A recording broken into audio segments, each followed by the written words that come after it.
So I'm going to focus a lot on talking about NICE, the Network for International Collaborative Exchange. So that's the international piece that I mentioned. But if anybody has questions about RAC, I can do my best, like the Research Advisory Committee, I can do my best to answer questions about that as well.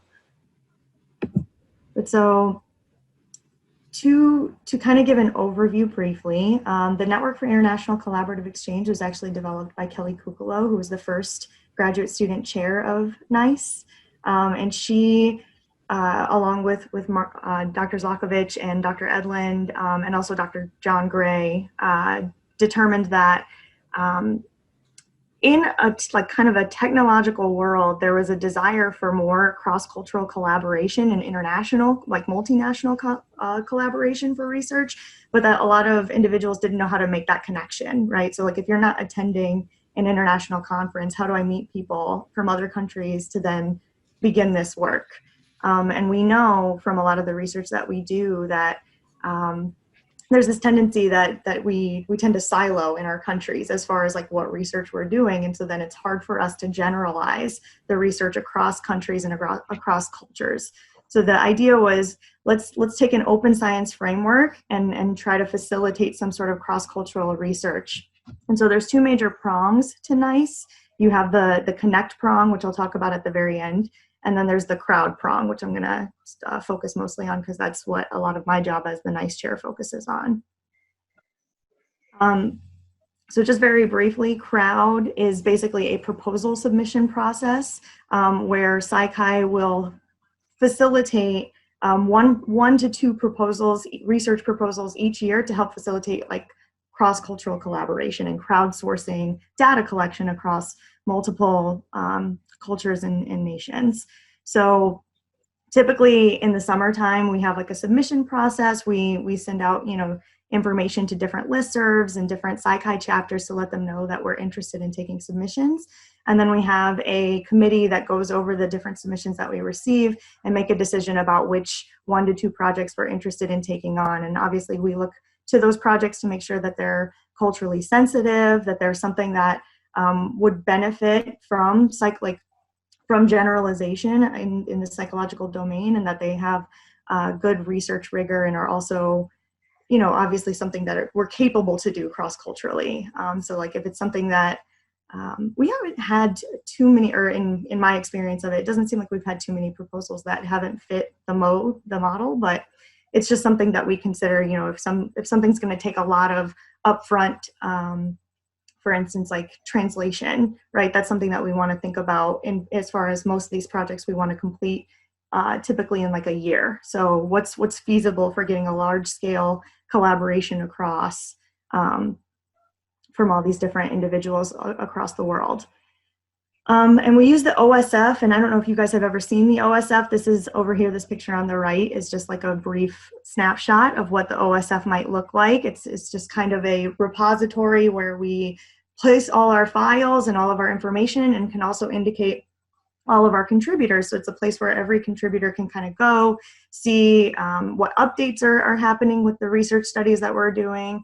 They can see what kinds of information we have up there. So as far as like uploading like measures, uploading IRB, both application kind of forms, but then also like exemption status or acceptance status. And then just stages of where we're at, like how many other collaborators there are and that kind of thing. So they can get all that information in one spot, which we found pretty accessible. Some people, there is a little bit of a learning curve, I'll be perfectly honest with the OSF, but I find that I'm usually able to help people kind of get a handle on it, which is nice.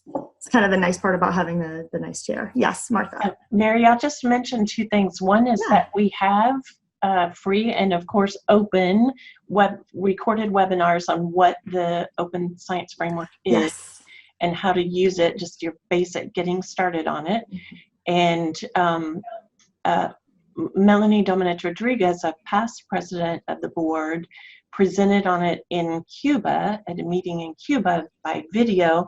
So she recorded her presentation in Spanish, and we have it. And then we had all this trouble with the internet the last couple of weeks and haven't been able to get it uploaded. But as soon as possible, that is supposed to be uploaded where you can look at what is the OSF in English or Spanish. Yes. Thank you for mentioning that, Martha.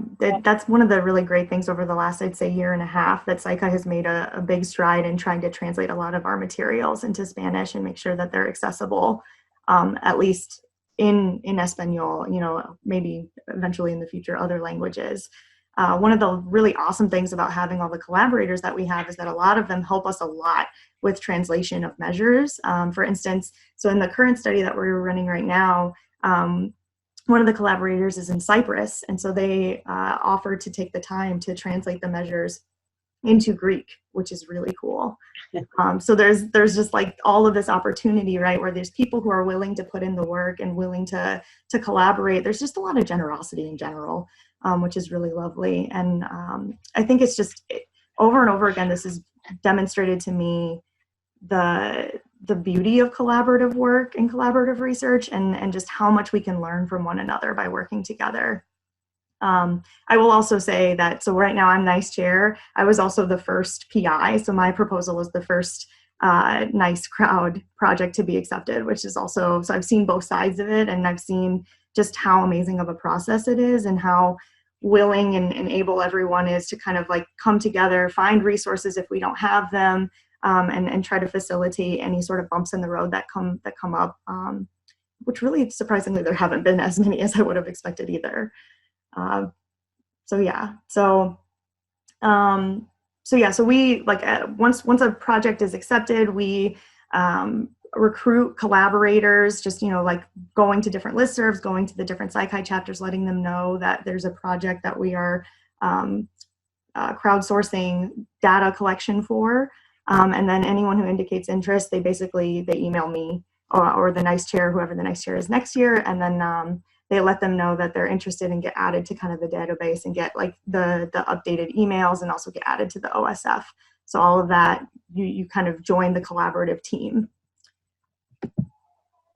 And just as a side note, something that I really like to put out there is also crowd is a really excellent teaching opportunity. So because it's an all-inclusive package of a project, and all that's required on the collaborators end is data collection, you have materials to help you fill out IRB, you have materials you already have pre-registered hypotheses, you have the measures already placed together for you. And something that I help out a lot with is helping get access to like Qualtrics, for instance, for individuals who maybe don't have access to Qualtrics. I can help copy the survey or anything like that. So like we have access, it's not like you have to put the survey together even on your own, which creates a level of standardization. So it makes it really easy and teachable and really excellent to work with trainees, research trainees for. So it's a really great learning experience for individuals who are just now trying to figure out, okay, well, how do I submit an IRB application and what do I include in that? Okay, well, we have that information included in our pre-registration template. So now you can just pull that over and we can look at it together. And I've thankfully, again, like most undergrads that I've worked with have had a mentee or a SciCi, you know, advisor who's willing to work with them. But if they weren't, it was always something that I was able to kind of like take the time, meet with them and talk them through the process. And it's really worked out great as far as like having all the materials accessible to them. And then at the end, you get access to this really beautiful large sample. So like, you know, you have the main pre-registered hypotheses and manuscript, but then post that you have this really large data set. I think every year the data set has had a larger sample size than 1,000 people. And, you know, they're from multiple nationalities, multiple ethnicities, multiple nations, multiple languages. So you have this great, beautiful diversity to pull from in your sample. And so, you know, of course, you're never going to get like the whole world, but you're still getting a much richer sample for your research projects than you would otherwise. And then you have access to this sample to run through the protocol yourself if you want to like teach, like again, with trainees, if you're teaching them, you know, how to run the analysis, they can run the same analysis, and then you can kind of compare with the original PI and how they came out with their results. Does it look similar? Why or why not would it? But then you also have other data to play with. Just in case we have any undergrads who aren't sure what a PI is. Yes, a primary investigator. Yes, you're the main, like, so the person who submitted the proposal, basically. So that person will be the main lead on running their analysis once this is done. But then, you as an individual can take a look and see, okay, well, how did they run this analysis, and am I getting the same results as them? Thank you, Martha. So yeah. And then this is just what this year's crowd project is, Beliefs in Coping with COVID-19. This was submitted by Dr. Corey Cook and Dr. John Gray. And they're looking at how personal need for structure relates to COVID-19 related beliefs. So for instance, like there was a lot of difficulty finding what information was accurate, especially in the beginning of the COVID-19 crisis. So what kinds of things were people believing about COVID-19 that maybe turned out to be myths? And whether or not whether or not they feel their government response kind of relates to whether or not they believed in these myths more or less, if that makes sense. And then we're interested in kind of seeing how culture and how different nations handled this and how that relates then to kind of some coping skills. Are we better able to cope when when we believe that our government did a better job of handling this and giving us the information and we felt more secure in that? Or maybe there's other factors that play a role in that we're going to see. It's going to be interesting. So yeah, so that's the current. And then just a quick shout out to the Connect process. This is a much smaller scale. All the time, there's a study swap function on the OSF website. And if you go to the SciCai Research Opportunities website, the link to this study swap is in there. But basically, it's just individual researchers are posting that, oh, well, we collected data on this, and this is kind of like our protocol, very similar to the crowd process, but then maybe we're just looking for a sample from one other country, or we're looking for like particular samples that look or represent certain nations or cultures in a particular way. So then if you look in that list and you see something you're interested in, you can email that researcher and say, hey, I think I'm interested in participating in this. Do you still need, data collection in this area? And as you can see, the last one that was updated was just October 27th, 2020. So it's pretty actively posted on, I would say. So yeah. I'm happy to chat now. So if you find that nice crowd is something you'd be interested in or something that you want to participate in, you can feel free to email me at nicechair@scici.org and just include your name, your email, and your institution, so that I have an idea of where you're coming from. And if you're coming from this meeting, you can let me know that too, so I know, oh yeah, we already talked about all of this. But yeah, I'm happy to take more questions, or we can talk more loosely now about kind of what else you'd be interested in knowing about the NICE process or the RAC, the research.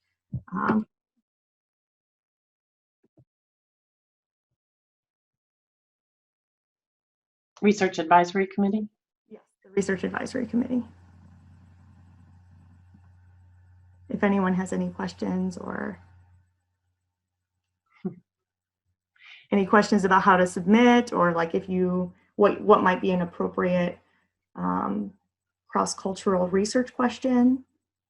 Is it still open for a second question to be selected this year? At this point of this year, no, I would say. I say no. I think really you could submit anytime. Like if you had something and you decided that the pre-registration template that the OSF has, and we have it on the SciCai website too, is not very complicated to fill out. So it doesn't require you to write a whole literature review. You just have to have kind of your general hypotheses and a little bit of lit search behind you. So a little bit of background research to support what you're saying. But if you have like a fleshed out idea and you submitted it, I mean, we've done an expedited proposal before. So we could get that started sooner. And I don't think that we would be upset by that. So, but at the moment, unless something more to come through, it'll just be the COVID-19 study for this academic year. Yes. So right now it is just the COVID-19 research protocol, and we are still taking contributors. We're going to be collecting data probably well into April for that one, just because the COVID-19 pandemic has had a lot of changes, and that's a lot of kind of rich kind of data that is kind of important to keep collecting across, because there's so many kind of quick changes that happen. We kind of want to see if we can get a fuller picture. So if you are interested and think that it's cool, I can also talk a little more about the measures that we specifically are collecting other than personal need for structure. I have a couple of questions. So, first of all, from what I'm getting, it's an open, so you can submit your proposal at any time. So it's just like an open date. There's no deadline. You mean for the crowd process or the connect process? I guess. I guess either. Yeah. So Like if I wanted to propose, yeah, go ahead. There's a lag. No, sorry.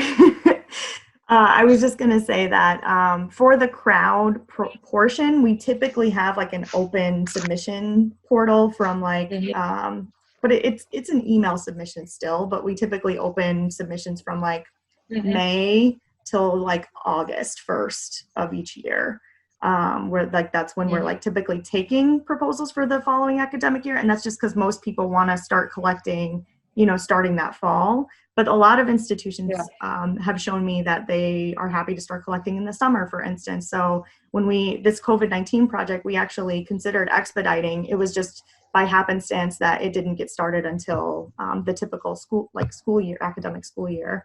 But I think, unless we had 2 ongoing projects, I don't see why we would look at any proposal anyone wanted to send during any time of the year, I think. We think right now capacity is just for 1 or 2 at a time. Yeah, right now we're sitting at 1 or 2, and that's just because, so me as the NICE chair, a lot of what I do is kind of mediation between the main researcher and the collaborators. And so, I'm sorry, there's like, I can wait a second. I'm hearing.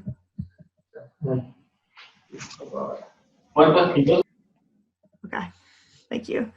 But so, so what was I saying? Yeah, because then there's only 1 NICE chair each year, and because there's quite a bit of, especially like in the beginning and end phases, there's quite a bit of like moderating and facilitation of like getting collaborators started and like making sure they have out all of their measures online and making sure that it's all running smoothly, that having more than 2 projects would probably just be a little bit unfeasible unless you just had more time as a grad student, which I don't know that I personally don't, but I think maybe some people do. And I do want to point out that Mary is a grad student, and she's the 3rd chair of the NICE committee. All three chairs of the NICE committee have been graduate students, and they've been fabulous. So I don't know that if it was a faculty member, that faculty members would have any more time or do a better job than any of the 3 of you have done as well. You've all 3 done a fantastic job with leading the committee and helping people, bringing the ideas that we had a few years ago into fruition. But Nadia, if you had ideas for a research project you want to start or to work with somebody, you could always post that on the study swap, that either you're looking for someone that you want to help you with a project that you have well underway, or especially for students, if they see something that someone says, I just need someone to help me out on this project and collect this data, or, well, these days nobody's traveling anywhere, but that's what the study swap would be. That's the NICE, what we call the NICE Connect. The NICE Connect. I know. We use it so less frequently. And the NICE, we were going to develop a whole new program to do that and realized that OSF had the study swap already, so why develop a new one? We just ask if people would post Psychi in their titles somehow if they're participating. But it's really, if you think of the NICE crowd is picking, like right now, 1 project, everybody's working on the 1 project. And then at the end of spring, if you have something you want selected for this 1 national, international, cross-cultural project, then you could submit and it might be yours that gets picked. Mm-hmm. Thank you, Martha. Yeah. So that leads to my second question. we're obviously in a different country with a different language. Mm-hmm. So how both Dr. Frias and I are we're part of the Psychological Science Accelerator, which is very similar to what you have. And there's a whole, they have like a whole translation process. Mm-hmm. So how would that work? And I see that a lot of what happened, a lot of the people that are part of Psychi are still like in the US. So it kind of makes sense to just have it all in English. But what happens if we would come in, that the participants probably won't all speak English. So what happens then? Yeah, thank you for asking that. So in the couple of instances where we have done that in the past, so we have a NICE committee. So we have a research advisory committee, but then we also have a NICE committee specific to the crowd component in particular. And our NICE committee are typically individuals who are pretty well versed in international research, and they're also individuals who, we have a couple of individuals who are also bilingual. And so the nice thing about that is that if they themselves don't speak the language, we have been able to find a connection with an individual who is willing to help us devote the time to help us translate and back translate. And we've typically been using the common translate and back translate variation of translation. Mm-hmm. Although if we had a collaborator, I think, who wanted to try a different methodology, I'm sure that we would be open to that. And then in other cases, we've had a couple of collaborators who themselves were bilingual and more than happy to facilitate translation. We had that instance in Turkey, and we've also had that, like I mentioned, with Cyprus. So there's a lot of times, because so like the COVID project has 50 different collaborators right now, which is massive. And so through that network, that's also another, like a network of individuals that you can also tap into to say, okay, well, we're trying to translate this. Does anyone know anyone, or can we try to, find a way to get this translated?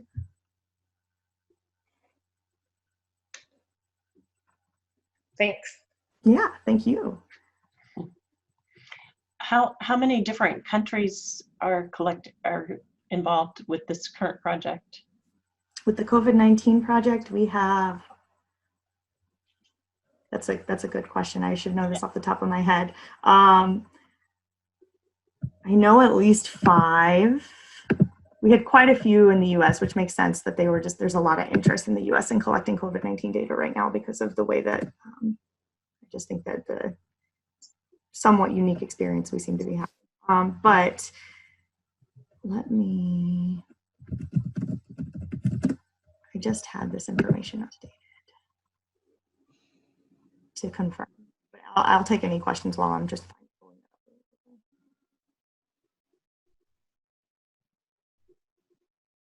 up.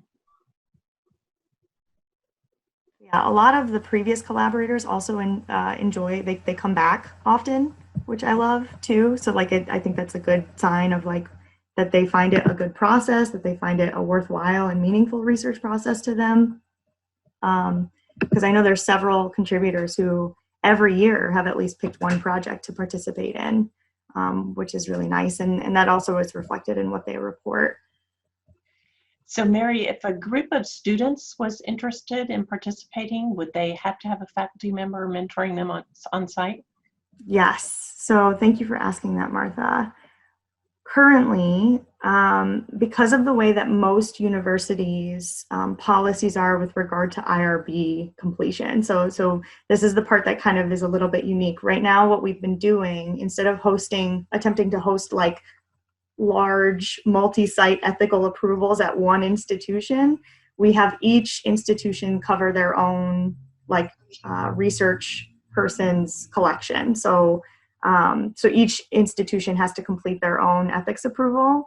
And because of that, I think almost every ethics institution at this point requires a research advisor of some kind, like a faculty mentor of some kind.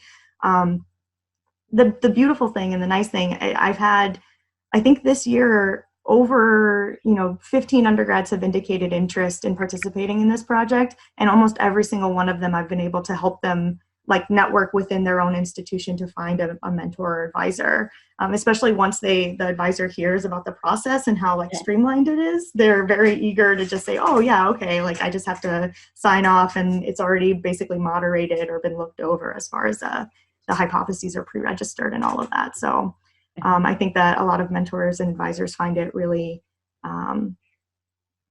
beneficial and easy, and it's just kind of I use the word nice a lot when I give these presentations, but it's a nice process. Yeah, so we have the US, of course, but we have Guam, we have 2 sites in Canada, and we have Cyprus, Iran, Nigeria, and I think the UK. So that's where we're at right now, which is pretty good. And you know, when we were first starting this project, one of the concerns, and this is one of the things I love about the committee, is they evaluate everything for cultural sensitivity and consideration. And one of the committee members was honest in that if we're going to ask about, you know, government response to COVID, that a lot of Eastern Asian countries are not going to be comfortable with that study, that a lot of, that was just not going to happen, particularly outside of China. We have a couple of collaborators who have done research with us in the past out of China. And that was true. I mean, for those collaborators, they indicated that this was not a study that they could participate in.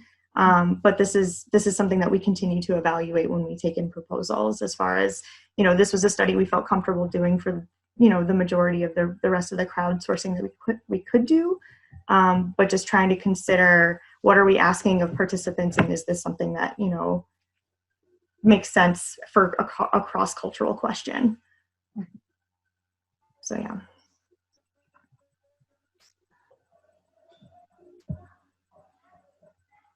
Do you know if you have any faculty participating for their research methods course?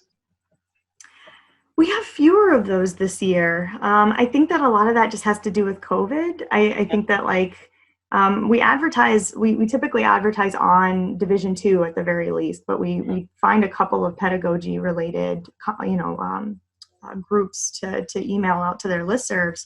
But I just think this year, with all the uncertainty about hybrid models versus online models, I think that took a lot of the wind out of teachers' sails, unfortunately, for research methods. So I don't think we have one, unfortunately, this year. But it is something that previous research methods teachers have said that they really enjoyed with their class, and got a lot of benefit out of. Actually, I lied. We might have one this year. I just realized. Yeah, we have one this year. We do, at the very least. So yeah. So what is that? I think I missed it, or like you upload like a course or like a class and you share it with somebody, or?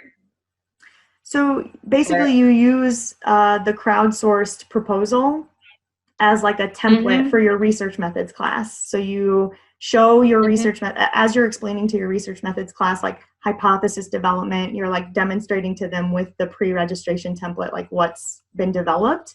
And then the class as a whole, with the professor or faculty member as the research advisor, collects the data through the semester. And then they follow the pre-registered hypotheses and analyses to run the analysis. So like what they typically do is that they just request their data, their institution's data solely to do that. And then, so that's just an opportunity for them to follow a pre-registered real-time data collection. So it's like a little bit more unique than following, like, you know, recollecting Stroop data, for instance, or something like that. It's just a more novel kind of variation on that. And research methods professors have really liked it in the past. I just really think that with this year, it just, a lot of them, if they hadn't implemented it before, were feeling a little overwhelmed with it, implementing something new in addition to adapting. So are they teaching year-long courses? Or are they committing to it, like in Research Methods 1 and finishing it out in Research Methods 2? So yeah, a lot of them commit to, so we usually ask for samples of about 100, depending on the research analysis. It just depends on, like, if we're trying to go really, really in depth for each institution. But usually we ask for about 100 for each contributor. So then for most research methods courses, they've been able to collect that in one semester, but if they hadn't, they would just continue data collection into the next semester. And yeah, they would do, like you were saying, Martha, they would kind of like follow through with their second semester of students to do the same thing. Yeah. But yeah, I think most of them have been able to get, because so far, most of the studies have also been survey-based, which makes it a lot more easily accessible for them to collect data pretty quickly, especially with everything already being pre-built. Right.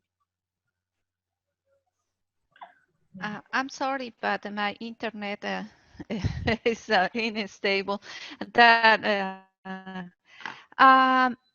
the idea right now is to invitate to the students to participate in one of the projects that you already have. Yes. Yeah. So like basically so they're doing their own unique data collection, but participating in a research study that's already been designed, I should say. And Mary can provide all kinds of help because the methods are there, the procedures are there, the hypotheses are pre-registered, the IRB submission samples are there. So it's sort of like having everybody handed across the whole world the same research project to conduct on their own campus. And then they can just look at their own data, or they can participate in analyzing the cross-cultural data of the giant sample where everybody pools their 100 participant sample together to create one large sample. Yeah, and anytime that I've been asked a question that I didn't have an answer to, I'm always able to connect the contributor or collaborator with the PI. I typically act as the first point of contact because usually I can answer most questions, which just makes it easier. And then I think something we've considered doing, but just depends on the size of the number of collaborators is, I do at least, monthly emails to all of the collaborators just to check in and see how everyone's doing and also give updates. We've talked about maybe trying to set up like a Zoom call, but just with how fatigued everyone is by Zoom calls right now, it just wasn't the best option right now. Plus, time zones and all of that. But we did do that for the completion of so when I completed my research data collection for NICE, we did like a big celebratory, the manuscripts complete meeting, and everyone seemed to really enjoy that. And there was a lot of really good feedback of feeling connected to the people they worked with and seeing, kind of putting the name to the face. Cause, I think internationally too, the hope is that with maybe a COVID vaccine, we would then be able to meet our collaborators overseas and international conferences. But for the moment, a lot of that is mostly like this. Yeah. But from what I understand, there's also the possibility of proposing something for the next few years, so that if you want to look at something that's related, there's I think some grad students from our institution that if they want to try to do whatever they're interested in, they can propose it, and then the other institutions could collect data regarding that hypothesis.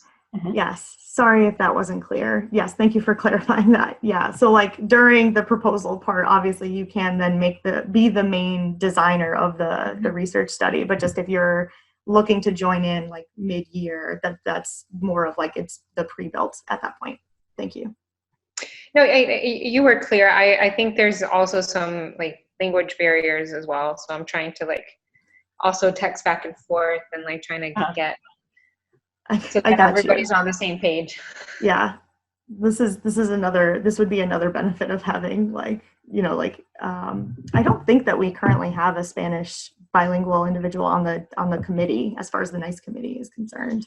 I think that we did year one, and I think that they weren't able to participate because it's mostly a voluntary role. But yeah, now I'm wishing that I spoke better Spanish. Nadia, if you would like to explain in Spanish, we're recording it, and then someone could understand better if they're viewing later. And you don't have to if you're not If you comfortable with wish. that.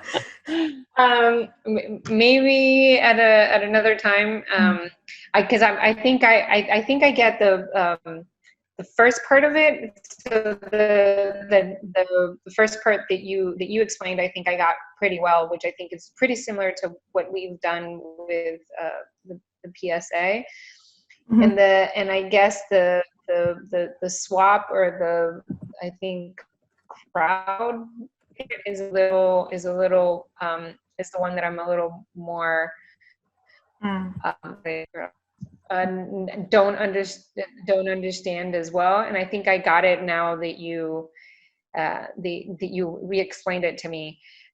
So there's the part that you propose, and then people can collaborate. And then the swap is already, you have something, and then you just like have people, you put it up on OSF, and then people might be interested in doing it.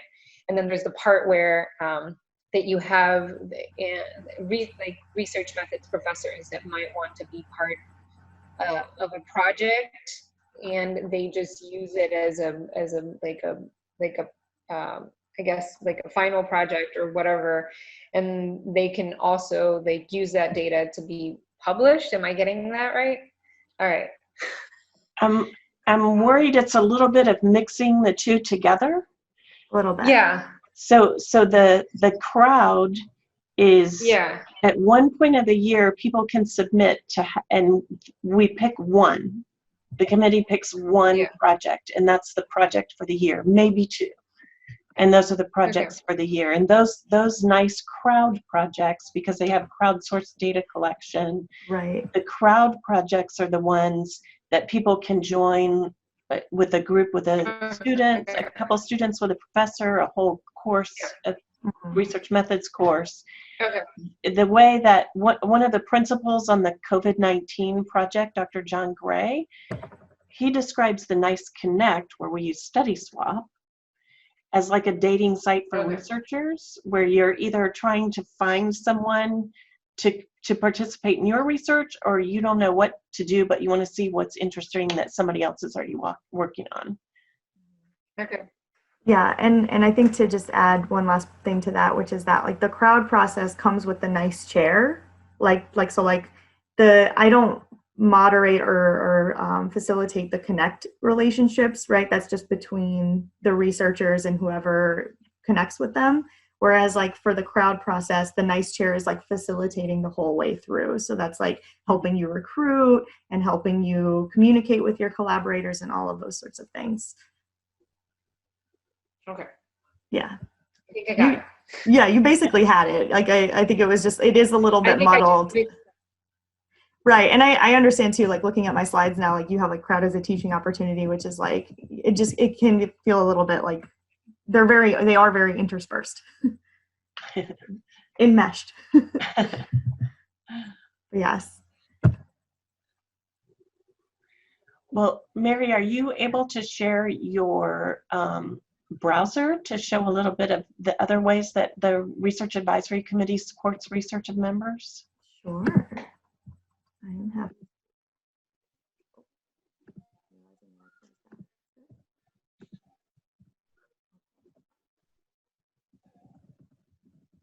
And Mary, we normally go 1 hour, but I just did an extra 15 minutes just in case people were talking about.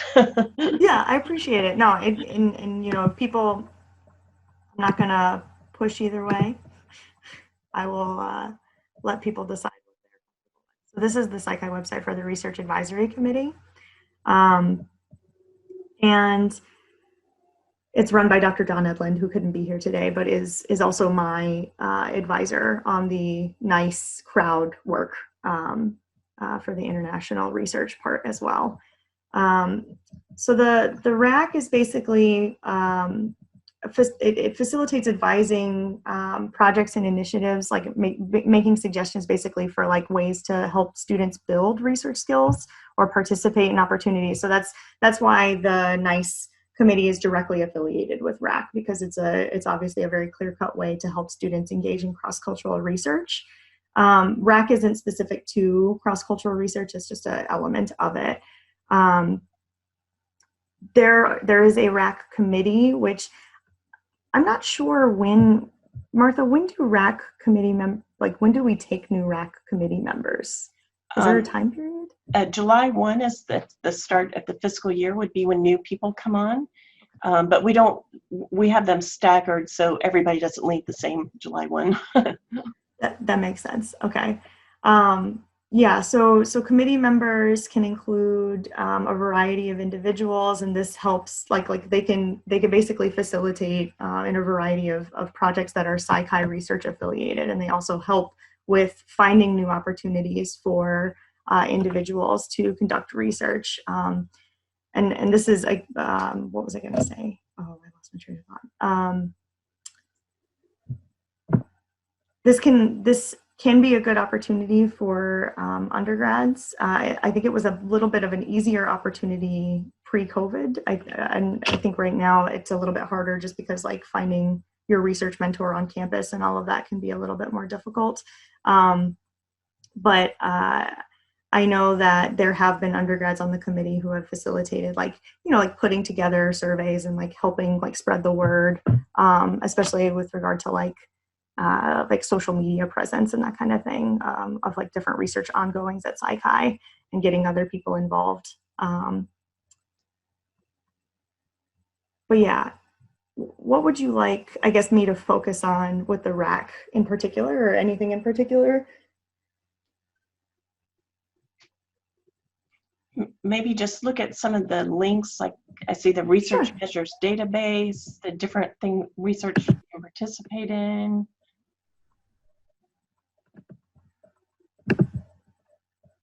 Yeah. So there's, oh, this is kind of cool. This is the research poster and paper repository, which is like a nice way to kind of see some of the different RAC affiliated works that have been published over time. And then we have like different research studies that you can get posted to the PsyChi website to participate in. So this might be looking for specific kinds of participants outside of university, that you can, like outside of one specific university, I should say, that undergrads can help participate in. So any PsyChi member can post their research study. Yes. Through the research advisory committee if they have a way for participants to take a survey online. Yeah, so it can be a really cool way to kind of get another cool way to get other types of participants in your study outside of the ones that we've talked about so far. And then there's what was the first thing you told me to click? Over underneath committee members in that little box is the research measures database. Yes. Yes. So then there's also a database of various websites linking to research measures and tools and instruments. So this is a really cool. Huh? Only free ones. Yeah, only free ones. Thank you. So this is a really good resource for new researchers trying to figure out what might be accessible to them to use in their study.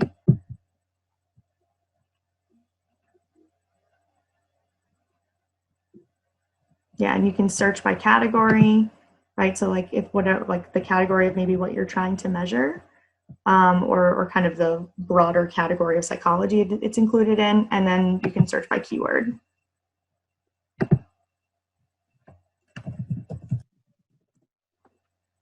I just picked a keyword. Or maybe it might not load on here, of course, like as I'm showing it. Yeah, so there's links that take you to each of the different things. So there's a lot of of research resources via PsyChi. I think make research really accessible to students, both undergraduate and graduate. You know, I know I focused a lot on the international component. I think that part is really cool, but you know, like I think that there's a lot of other elements like this, and in general, other things that the RAC promotes, and in addition to, of course, the PsyChi grants that can be applied to, and all of those sorts of other sorts of PsyChi affiliated works that students can get really cool resources out of.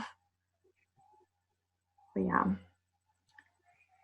thank you guys so much for having us today. Thank you. Yeah. If you will unshare so we can see everybody, Yeah. I can take a quick screenshot of everybody. If you can show your screen for even just a moment, and keep your smile, because it takes a sec for it to take effect. I'll try to give you warning. Okay, 1, 2, 3.